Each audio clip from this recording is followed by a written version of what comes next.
Hi there folks, this is Antoinette Bone from the Law Office of Antoinette Bone in Arlington, Texas. Today we're going to talk about 4 legal documents you need to change if you are contemplating a divorce or have gotten a divorce. So I was talking to a friend of mine, which is why the subject is coming up, and I discovered that he had gotten a divorce about a year ago, and I asked him if he had changed his estate planning documents. Well, of course this person had, because he is a planner like that. But that got me to thinking, well, do most folks change their estate planning documents once they get a divorce or start contemplating a divorce? And I figured that the answer was probably no, because 78% of Americans have no estate plan in the first place.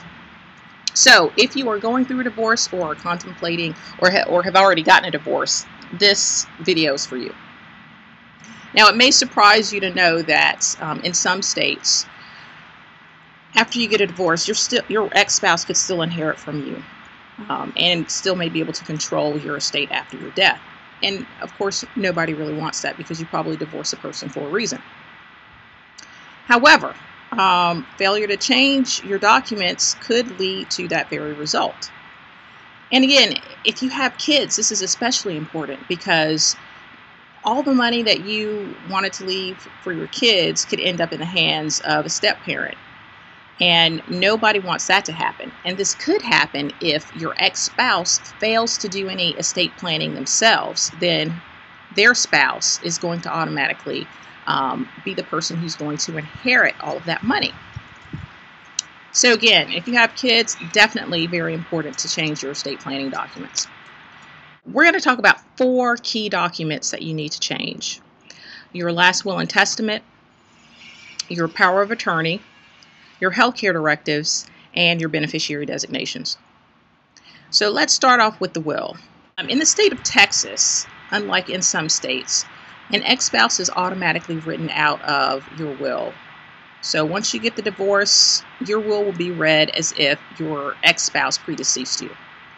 Now, even though that may be the case, in order to avoid any sort of confusion, the best practice is to redo your will and redo all of your estate planning documents, because in all likelihood you have named your ex-spouse to be the agent under your healthcare power of attorney, as well as the agent for your durable power of attorney, and you probably named them as the primary beneficiary of your retirement accounts and insurance proceeds.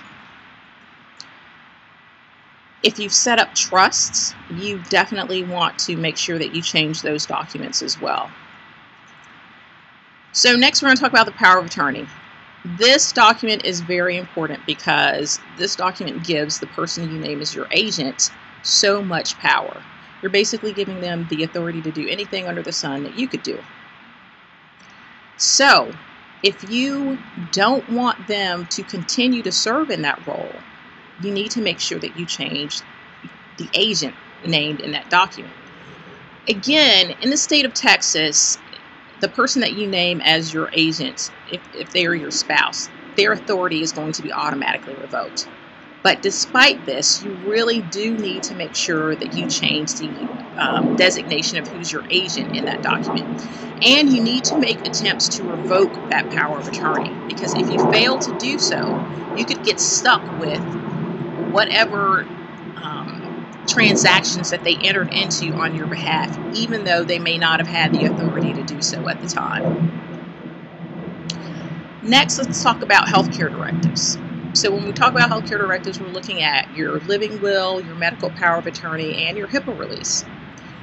Now, your medical power of attorney is giving the person that you name as your healthcare agent the authority to make healthcare decisions for you. Most folks are going to name their spouse to do that for them. But once you get a divorce, you may not want your ex-spouse to be able to make healthcare decisions for you, or to have access to your medical information. So if you want to avoid that, you must take steps to remove that person from being named as an agent to act in any of those situations.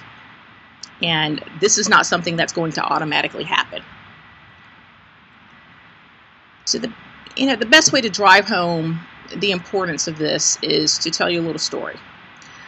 Gary Coleman is someone you might remember as a child star from a show called Diff'rent Strokes back in the 80s. Now, on May 28th, of 2010, he died.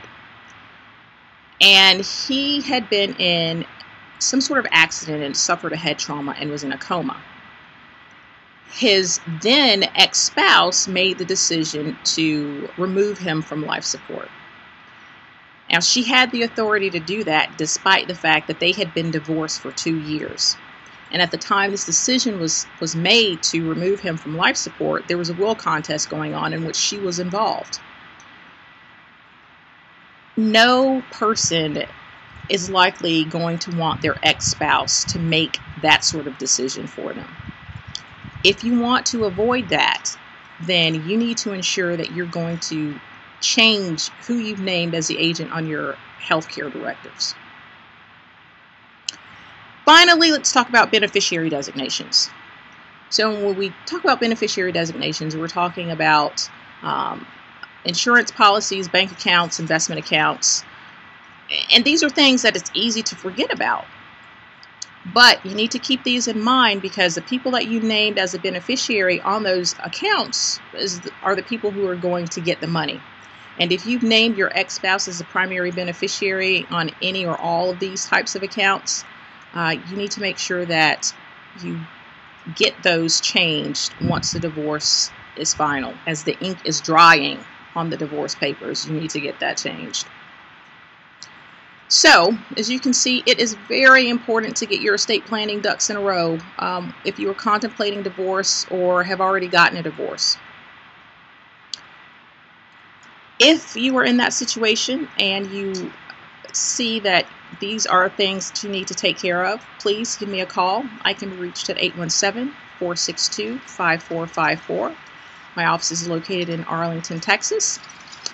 And I hope that you have found this video helpful. I'm Antoinette Bone at the Law Office of Antoinette Bone, where we help you plan for and protect your family, your wealth, your legacy. And I will see you the next time. Bye-bye.